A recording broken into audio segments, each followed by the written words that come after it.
Bonjour, je m'appelle Gwenon, je suis l'abeille noire d'Ouessant, originaire de Bretagne. J'ai longtemps été menacée de disparition à cause des produits phytosanitaires.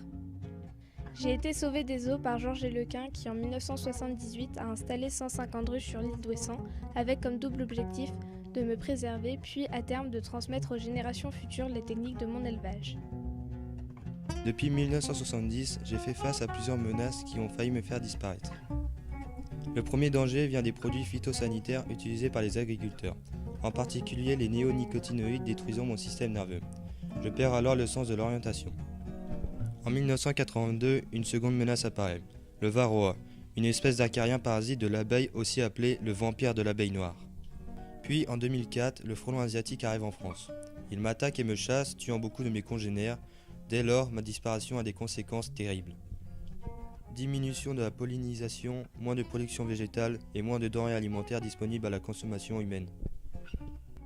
Aujourd'hui, je suis protégée par la distance qui me sépare des dangers du continent. L'île de Ouessant est devenue la réserve génétique de ma race. Ainsi, l'île devient un sanctuaire, le dernier repère de l'abeille noire. Là-bas, le taux de mortalité est seulement de 3% contre 80% sur le continent.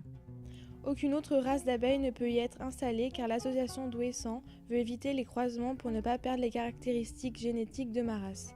Un protocole a donc été mis en place avec la collaboration des scientifiques de l'Université de Bretagne et l'association pour transmettre une espèce non hybridée. Le miel que je produis a été reconnu comme l'un des meilleurs du monde. Sa qualité exceptionnelle rentre dans la composition de produits de luxe d'une célèbre marque de cosmétiques française. Grâce à ses efforts, la Bretagne possède une richesse unique au monde et participe à la protection de la biodiversité. Aujourd'hui, mon sauvetage est en bonne voie, ce qui est primordial car au-delà du délicieux miel que je produis, je représente une richesse pour la Bretagne et la biodiversité tout entière.